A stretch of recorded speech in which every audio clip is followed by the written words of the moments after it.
しなやかに髪を風に踊らせ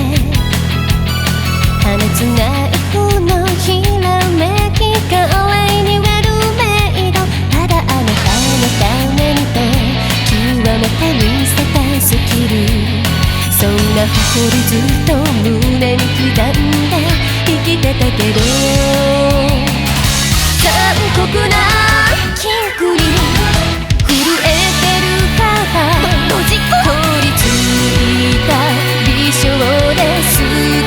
い求める熟の叫び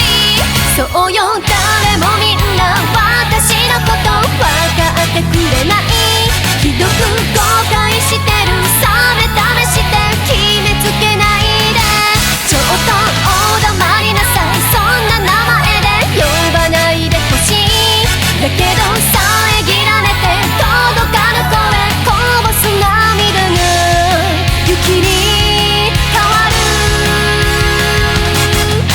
吹き荒れて吹き荒れて切なさはブリザード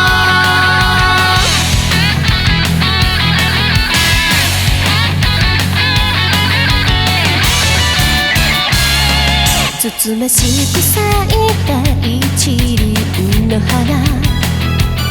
ひそやかに隠し持った棘はオーダーメイド精神性美しさと任務に臨むたびに